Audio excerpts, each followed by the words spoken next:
Hello students, welcome to study Yuva maths. आज हम समय और कार्य चैप्टर के कुछ महत्वपूर्ण सवालों को सॉल्व करेंगे जो हाल ही में एसएससी जीडी की परीक्षाओं में पूछे गए थे। तो चलिए शुरू करते हैं हमारे पहले क्वेश्चन से। हमारा पहला क्वेश्चन है, 12 व्यक्ति एक कार्य को 18 दिनों में पूरा कर सकते हैं, तो कितने व्यक्ति एक समान कार्य को 6 दिन में पूरा कर सकेंगे। तो यहाँ पर जो कुछ 12 व्यक्ति हैं वह एक कार्य को कितने दिनों में कर रहे हैं, 18 दिनों में।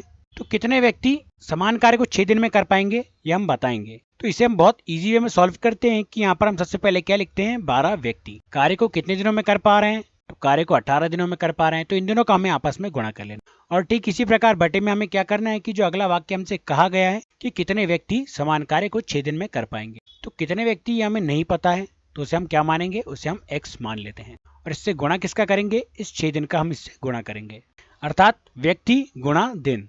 अब इससे आगे सॉल्व करते हैं। तो 6 एकम 6 और 6 तिया 18, और इसी 12 का गुणा जब हम इस 3 में करेंगे तो यह कितना हो जाता है, यह हो जाता है 36। तो यही 36 हमारा आंसर हो जाएगा। इस प्रकार हमारा ऑप्शन नंबर 1 बिल्कुल करेक्ट हो जाएगा। क्वेश्चन नंबर 2, यदि 20 पुरुष किसी कार्य को 48 दिनों में पूरा कर सकते हैं, तो इस कार्य को 40 दिन में पूरा करने के लिए कितने पुरुषों की आवश्यकता है। तो यहाँ पर भी पुरुषों की संख्या हमसे पूछी गई है। तो चलिए इसे भी हम उसी वे में सॉल्व करते हैं जैसे हमने पिछले सवाल को सॉल्व किया था। तो यहाँ पर पहले वाक्य में से पुरुषों की संख्या कितनी दी गई है, पुरुषों की संख्या दी गई है 20। अब ठीक इसी प्रकार किसी कार्य को वह कितने दिनों में कर रहे हैं, तो 48 दिनों में कर रहे हैं। और इसके अगले वाक्य में हमसे कहा गया है कि इस समान कार्य को 40 दिन में पूरा करने के लिए कितने पुरुषों की आवश्यकता है। तो पुरुषों की संख्या हमें नहीं पता है, इसलिए हम इसे x मान लेते हैं। और दिनों की संख्या इसमें कितनी दी है, 40 दी है। अब इस प्रकार हम आगे सवाल को सॉल्व करते हैं। तो 20 एकम 20 और 20 दूनी 40, और इस 2 से जब हम इस 48 को डिवाइड करेंगे तो यह कितनी बार में कट जाएगा, यह कट जाएगा 24 बार में। तो इस प्रकार हमारा आंसर कितना हो जाएगा, हमारा आंसर हो जाएगा 24, और हमारा ऑप्शन नंबर 2 जो होगा वह बिल्कुल करेक्ट हो जाएगा। क्वेश्चन नंबर 3, 18 मजदूर एक कार्य को 27 दिनों में पूरा कर सकते हैं, तो कितने मजदूर उसी कार्य को 9 दिनों में पूरा कर सकेंगे। तो यहाँ पर जो कुछ मजदूर हैं जिनकी संख्या है 18, वह एक कार्य को कितने दिनों में कर रहे हैं, 27 दिनों में। तो सबसे पहले हम यहाँ पर यह नोट कर लेते हैं कि 18 मजदूर जो हैं वह 27 दिनों में एक कार्य को कर रहे हैं। तो 18 गुणा 27, और ठीक इसके बटे में हम क्या लेते हैं, अगले वाक्य की संख्याएं कि कितने मजदूर। तो मजदूर की संख्या हमें पता है या नहीं पता है, हमें नहीं पता है। तो नहीं पता है तो उसे हम x मान लेते हैं। और कार्य को वह कितने दिनों में करना है चाहते हैं, तो 9 दिनों में करना चाहते हैं। तो यहाँ पर पुरुषों की संख्या हमें बता देना है।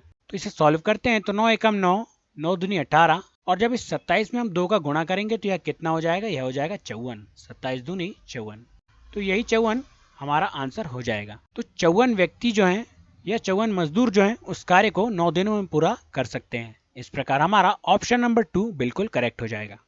क्वेश्चन नंबर 4, 16 मजदूर प्रतिदिन 8 घंटे कार्य करके एक इमारत को 32 दिन में गिरा सकते हैं, तो 24 मजदूर 12 घंटे कार्य करेंगे तो कितने दिन में समान इमारत को गिरा सकते हैं। तो यहाँ पर इमारत को गिराने की बात हो रही है, और यहाँ पर भी हमें व्यक्ति, घंटे और दिन दिए हुए हैं। तो इसे भी हम सेम मेथड से सॉल्व करते हैं।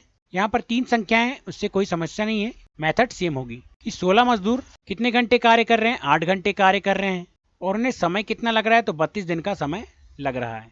तो ठीक इसी प्रकार 24 मजदूर जो हैं वह कितने घंटे कार्य कर रहे हैं, तो 12 घंटे कार्य कर रहे हैं, और कितने दिनों में इमारत गिरा पाएंगे हमें नहीं पता है, तो दिनों को हम x मान लेते हैं।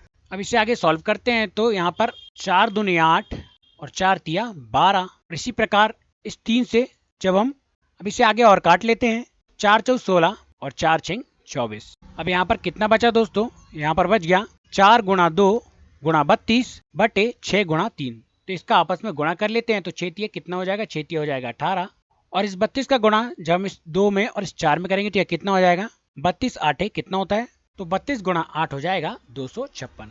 अब इसे काटते हैं। तो 9 दूनी 18 और 128 दूनी 256, तो यही 128 बटा 9 हमारा आंसर हो जाएगा। इस प्रकार हमारा ऑप्शन नंबर 4 जो होगा वह बिल्कुल करेक्ट हो जाएगा। क्वेश्चन नंबर 5, 6 व्यक्ति 24 दिन में 36 एकड़ फसल की कटाई करते हैं, तो 12 व्यक्ति 18 दिनों में कितने एकड़ फसल की कटाई करेंगे। तो यहाँ पर भी 3 संख्याएं हैं, तो इसकी भी सेम मेथड है। तो यहाँ पर 6 व्यक्तियों की संख्या हमें दी है, तो 6 व्यक्ति हम यहाँ पर लिख लेते हैं कि यह कार्य कितने दिनों में कर रहे हैं, कार्य कर रहे हैं 24 दिनों में, और कितने एकड़ फसल की कटाई कर लेते हैं, तो 36 एकड़ फसल की कटाई कर लेते हैं। और ठीक इसके बटे में हम क्या लेते हैं, अगले वाक्य की संख्याएं। तो 12 व्यक्ति हमें यहाँ पर दिए हैं अगले वाक्य में, तो यहाँ पर हम 12 व्यक्ति लिख लेते हैं। यह कार्य कितने दिनों में कर पा रहे हैं? 18 दिनों में कर पा रहे हैं। और हमें यहाँ पर कितने एकड़ फसल की कटाई करेंगे यह बताना है, अर्थात एकड़ की संख्या हमें बताना है। तो हमें एकड़ की संख्या नहीं पता है, इसलिए हम इसे x मान लेते हैं। अब इसे सॉल्व करते हैं तो 6 एकम 6, 6 दूनी 12, और इस 2 से जब इस 24 को डिवाइड करेंगे तो यह कितनी बार में कट जाएगा? यह कट जाएगा 12 बार में। अब इसे और सॉल्व करते हैं तो 18 एकम 18 और 18 दूनी 36। अब हमारे पास कितना बचा दोस्तों? 12 गुणा 2। तो जब हम 12 का गुणा इस 2 में करेंगे तो यह कितना हो जाएगा? 12 दूनी 24। तो यही 24 जो है वो हमारा आंसर हो जाएगा। 12 व्यक्ति 18 दिनों में 24 एकड़ फसल की कटाई करेंगे। ऑप्शन नंबर 4 जो होगा वह बिल्कुल करेक्ट हो जाएगा। अगर आपको हमारा वीडियो अच्छा लगा है तो हमारे वीडियो को लाइक कीजिए, हमारे चैनल को सब्सक्राइब कीजिए और आगे भी ऐसे ट्रिकी मैथ्स के सवाल पाने के लिए हमारे चैनल से जुड़े रहिए। वीडियो देखने के लिए धन्यवाद।